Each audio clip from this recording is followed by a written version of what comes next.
Welcome to the Deep Dive, where we dig into the research to give you the shortcut to being well-informed. Hey there.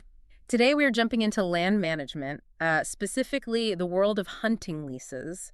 It's all about stewardship and why something as simple as setting hunter limits might just be the secret to, successful long-term land use. It's a fascinating topic. It is. We have a great stack of source material here, and right off the bat, it paints this picture of just pure operational chaos. Yeah. I mean, imagine a prime piece of leased property. 1 week, you've got 5 different hunters on it. Wow. The next week, 3 more. Then, it gets a little break, maybe a couple of weeks of rest. But then another group of 4 shows up. It just never stops. Never. And then 3 more right after that. Yeah. That scenario sounds completely exhausting and just detrimental. It is. It's bad for the landowner, bad for the wildlife, and you're right, it's really terrible for the quality of the hunt itself.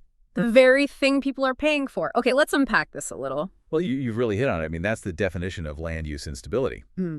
And so our mission in this deep dive is to analyze why that happens, focusing on the crucial role of what are called hunter limits in these leases. Right. We're looking at how the different models, short-term versus long-term, how they really impact conservation and, frankly, the hunter's own success.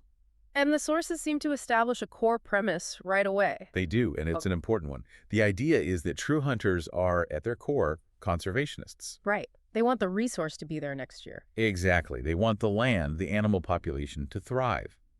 And when you pair that conservation mindset with a long-term relationship with a piece of property, setting these hunter limits isn't just some arbitrary rule. It becomes a key part of the whole equation that lets great things happen for wildlife management. So what we're really looking at is this tension between, say, maximizing immediate cash versus building sustainable stewardship. Precisely. The sources really put the landowner's financial motives in direct conflict with the biological needs of the land. And that, right there, brings us to the central theme in our material, this clash of lease philosophies. And the sources draw a very sharp line here, don't they, between the annual or long-term leases and these short-term rentals. One of our sources even called them the Airbnbs of hunting land. That's a great analogy because it really clarifies the intent. Yeah. These two models, they operate on just fundamentally opposing principles. Okay, so let's break that down. On one side, you have the short-term leases. By their very nature, they almost never impose strict hunter limits. And why is that? Because the goal is singular, maximizing immediate revenue. That's it. Conservation is, often an afterthought, or frankly, it's just ignored because the operator is just trying to run group after group through the area. Maximize the bookings, get the checks. Can catch